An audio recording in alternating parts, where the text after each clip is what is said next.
chapter 20 of Exodus, God's been talking to his people. And he says, now listen, do not worship idols.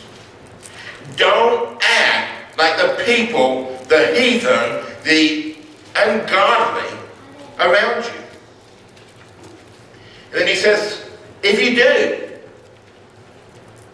there's a consequence. We live in a society that does not like consequences. We try to defend ourselves from consequences.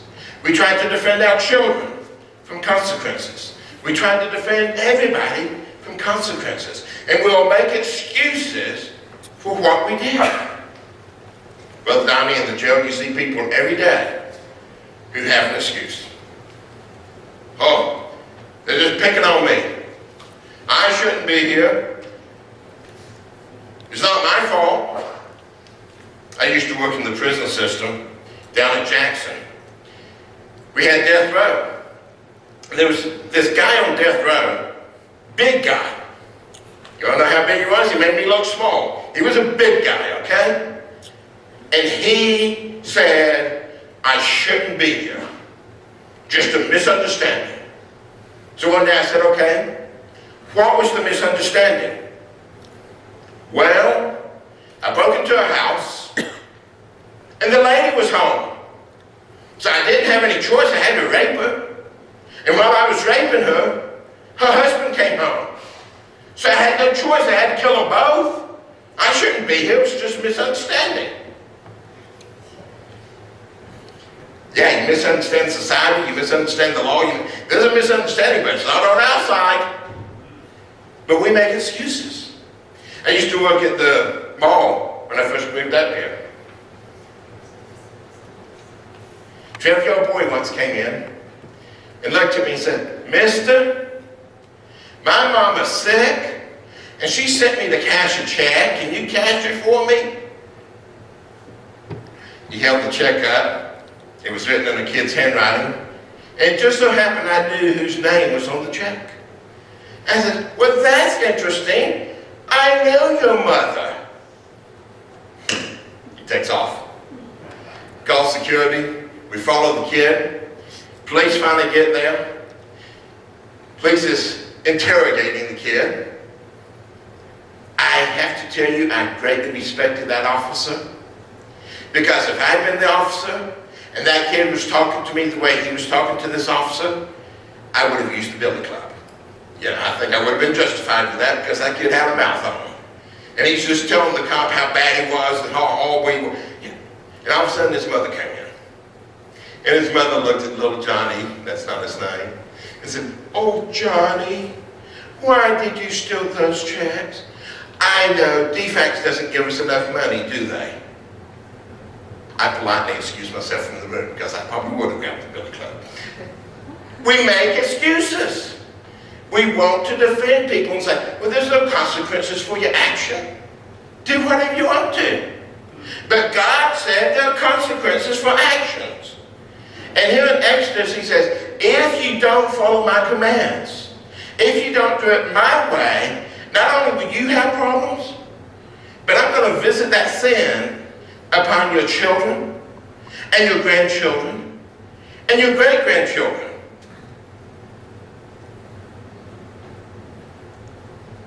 Does that mean we're doomed if our grandparents did something wrong? We're going to have to pay the price for their sin? It's not what he's saying. We tend to emulate what we see.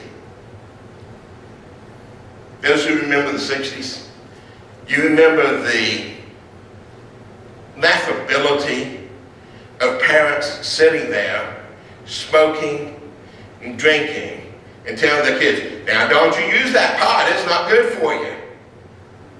What do you think the kid's going to do? I had a teenager come in my office one day. His parents were really worried because he had become a drug addict. So I'm talking to him. Well, when I was 15, my dad gave me a bag of pot for my birthday. When I was 16, he gave me a bottle of tequila. When I was 17, he gave me pills. And they wondered why he ended up with a drug problem. Folks, that doesn't make a lot of sense, does it? But what we do affects the next generation, and the next generation, and the next generation. Because our kids look at us, and no matter how many times they say, I'll never be like my daddy, I'll never be like my mama, they end up being like daddy and mama. How many of you have reached a point in your life where all of a sudden it hit you like a ton of bricks? That was my daddy speaking. That was my mama. I sounded just like her. I remember years ago, I had a migraine. I was going to the bedroom to turn the lights off, to bury my head, to try to get some relief. And I looked at my children and said, don't make any noise. Daddy has a sick headache. That's what my mama used to say. I became my mama. Well, not completely, okay? But you know, we start emulating what we grew up with. And there are problems with generational sins. Because we start saying, it's not so bad. After all, so-and-so did it. And so-and-so did it. I guess it's okay. The language. And it tickles me for young parents to come in and telling me about the problem they're having with the language their kids are picking up at school. And they're using language that if I had used as a teenager or as an adult, there would have been a trip to the woodshed. But they don't think anything about those woods now, because they've changed. How many of you remember when Gone with the Wind first came on TV?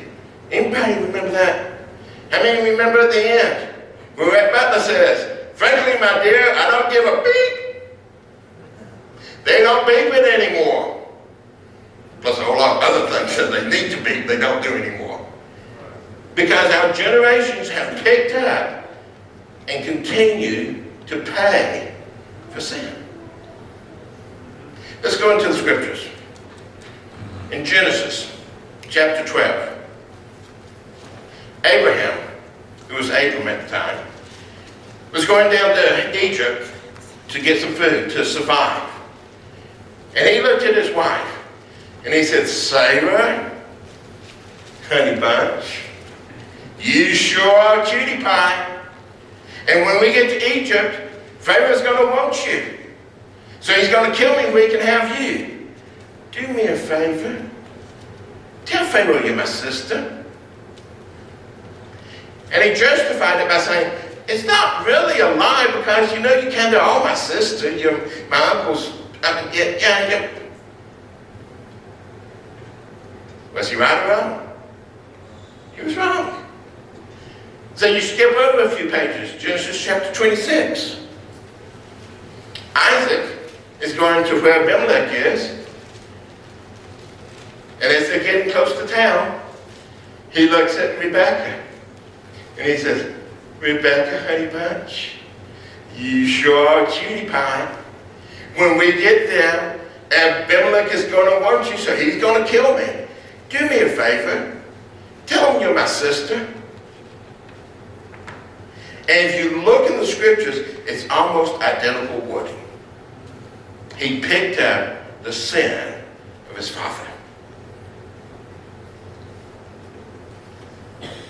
Genesis chapter 37. Joseph's brothers come to Daddy.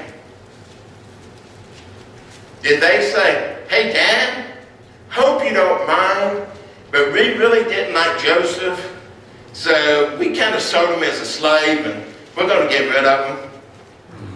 They lied. Oh, we can't find Joseph. Don't know where he is. Don't know what happened. Oh, but look, we found this pretty coat and it's got blood on it. Draw your own conclusion. Oh, we didn't like that. We just planted the seeds. Were they wrong? They were wrong. It still was sin. It still was a lie. But they were justifying it just like their daddy did, just like their granddaddy did, and said, but there's a reason for it. And we do the same thing. And we have that same thing going on today. Well, it's just a white lie. What is a white lie? Yeah, and you really have to wonder about something. And I mean no offense with this, but the term white lie, does it date to racism? Have you ever thought about that? Our lies are not as bad as somebody else's lies. We have white lies because we're better people. Think about it someday. We justify our sin by saying, oh, it's okay. I mean, after all, the Baptists have to commit gluttony with fried chicken because that's the way we Baptists are. Right? We can't help ourselves. But it's okay because Pastor does it too. It's still wrong. And we got to watch out for that. What else happened with Abraham? That man of faith had a lapse of faith. And he looked at Sarah and he says, honey bunches, you sure are beautiful. But you know, you just haven't produced a son yet. Now your handmaiden over here, I bet she could have a son. You don't mind, do you? And he had a son, Ishmael. Then a little bit later, Ishmael is mocking Isaac. And Sarah says, send him away.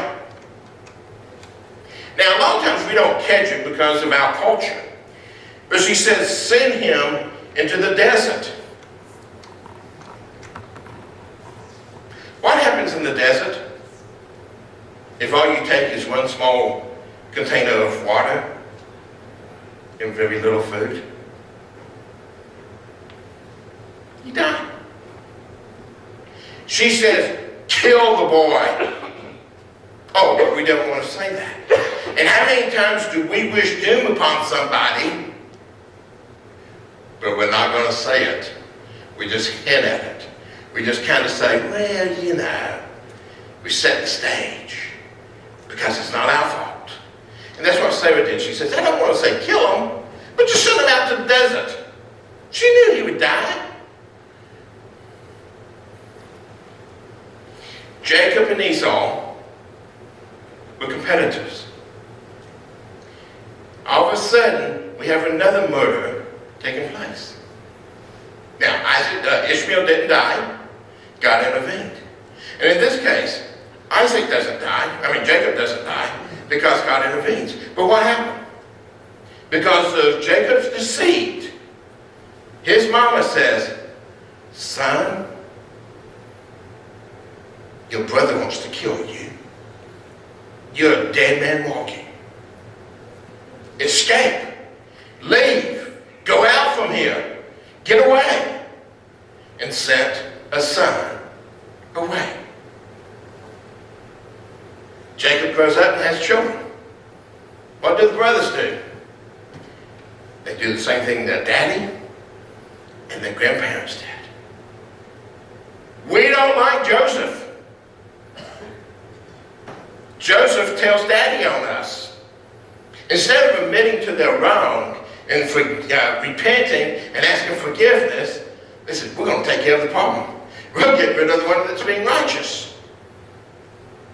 And so Joseph comes down to check on him, doing what daddy said. We're going to get rid of this guy. First they throw him into a pit. Yeah, okay, we can't really kill him. That's not nice. Hey, we can make some money off of it. We'll sell them into slavery. And do you know what happened to most people who got sold into slavery? They died. But they're sending the brother away. We don't want you here anymore. We're going to get rid of you. Get the picture?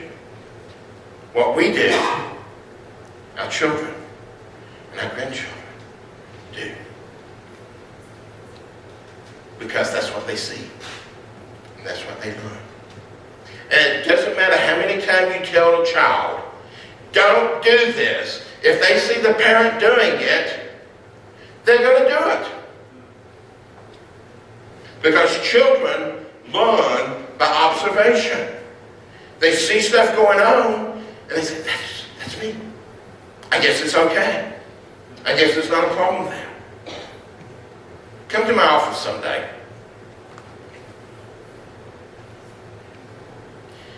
The number of women who come into my office say, I don't know how to take care of my children. When I was a child,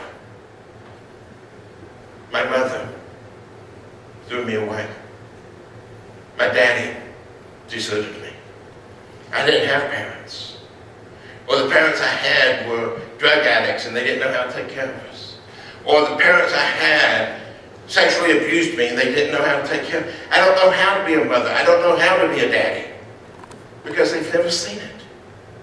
And they're struggling with sins of their fathers. Because they don't know what to do. The number of people who come in who are drug addicts, who are alcoholics. And they come from a long list of drug addicts and alcoholics. The number of people who are in prison and coming out of prison and their parents were in prison. The sexual immorality. Well, I think it's just in my genes. You see, when I was growing up, every 5 years, my daddy would cheat on my mama. So, I guess it's just in my genes. I do the same thing with my wife. I don't know why she doesn't understand it. Because it becomes normal. I was talking to a 5-year-old once, and she was telling me about her aunt. And all of a sudden she was talking about her sister. And best I could tell, she was talking about the same person. So I was talking to the mom and I said, I don't know if she's getting her stories confused, but she was talking about her aunt and then she was talking about her sister, and it kind of sounds like it's the same person. Mama looked at me and said, they are. Now how can her aunt be her sister? Well, you see, I'm her sister's mother. My daddy is her sister aunt's daddy. That tree had no branches.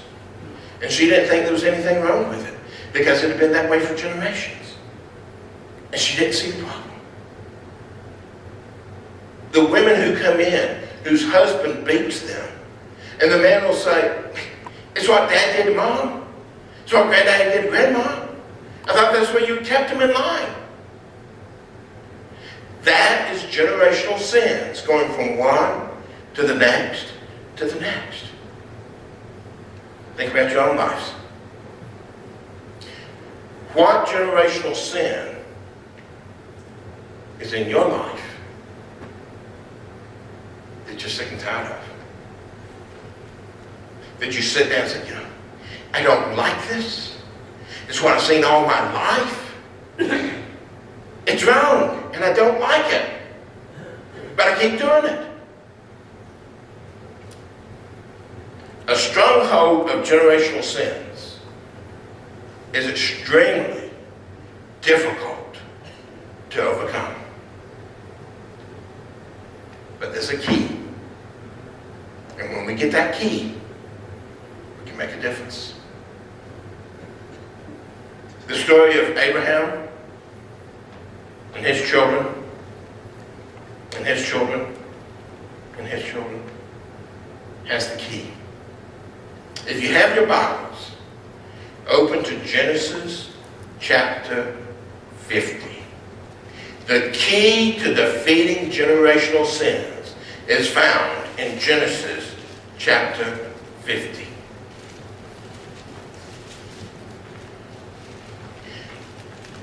Great-granddaddy lied. Granddaddy lied. My brothers have lied. There was murder. There was murder. There was murder. There was cheating. There was cheating. And come down the list. Joseph has revealed himself to his brothers, who sent him away to die, but he didn't die.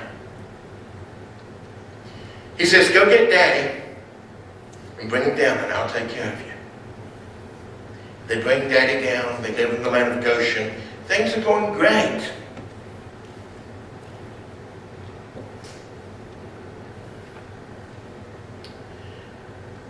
I can almost hear Jacob singing, I'm kind of homesick for a country. He was ready to go. He was old. He was ready to die. And he died.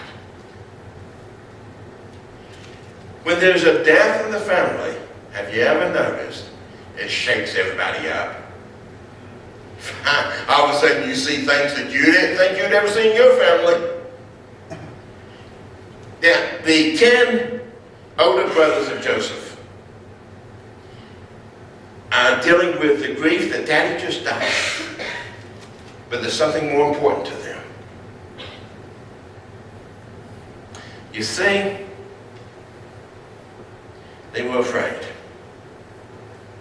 In Genesis chapter 50, well, that's interesting. I'm not in Genesis chapter 50. I told you I'd go there and I didn't get there. In Genesis chapter 50, the boys are talking. And they're saying, you know, Dad's dead now. We got some problems. What is going to happen? Verse 15, Joseph's brothers saw that their father was dead. And they said to themselves, perhaps Joseph will hate us and may actually repay us for all the evil we did to him. Don't you love that? Because of everything we did to Joseph, you know, there's a slight chance the boy doesn't like us too much. Kind of an understatement, don't you think? And with their nature, they knew Joseph had the authority and Joseph had the right to put him to death. Off with their heads. I'm not going to ask you to raise your hands, but how many of us, if we were in Joseph's position, would have said that very thing? I'll take care of you after what you did to me. Teach you a lesson. I'm so glad Joseph wasn't like us. Okay, I know y'all wouldn't do that. I'm so glad Joseph wasn't like me. He was a little bit different. And he spoke the key. Look at Genesis chapter 50, verse 20. The boys are standing there, quaking in their boots, saying, he's going to kill us. And I love what Joseph said to them. He said, boys, you got it all wrong. You meant it for evil, that I might die. And then some of the sweetest words you'll ever find in the scripture. But God. You know the key? God comes into the picture. But God had a whole different ballgame. He knew that there would be a famine in the land. He knew where I needed to be able to raise to the power that I had, to be able to save the food so that we could live. He had a plan behind all this.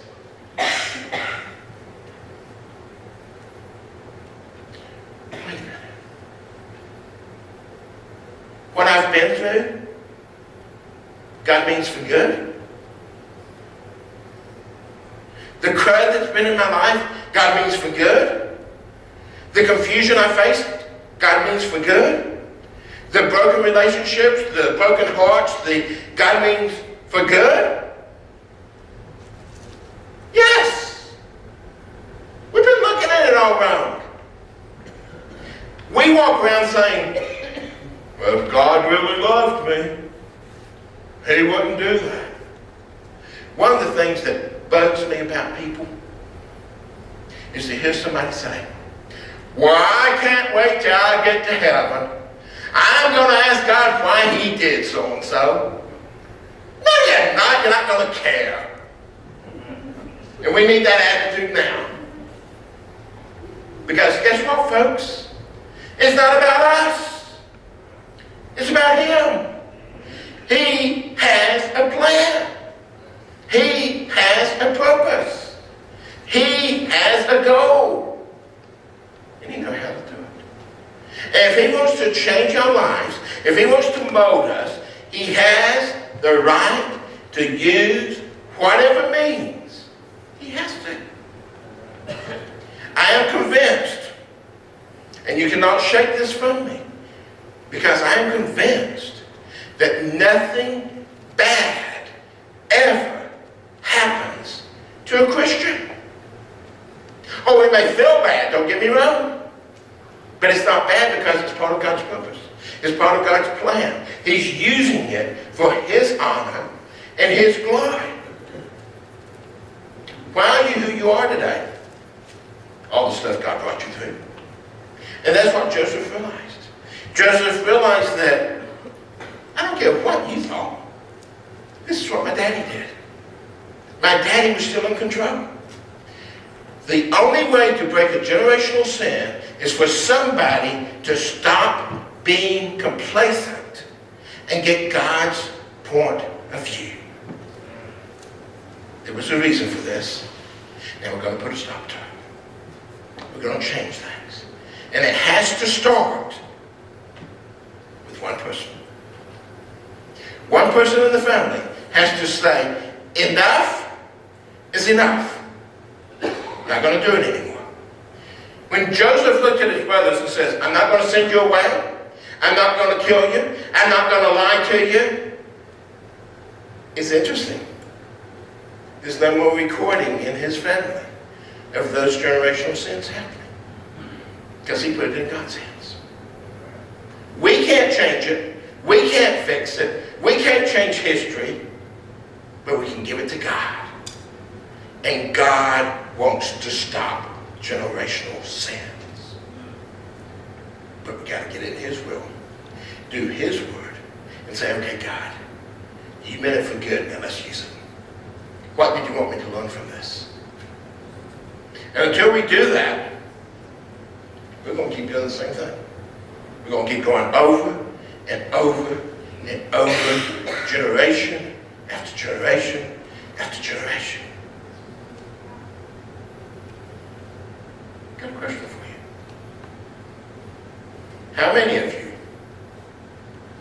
have some kind of generational curse, a generational sin, something that has trailed back in your lives, somewhere in your family? Does anybody have anything like that?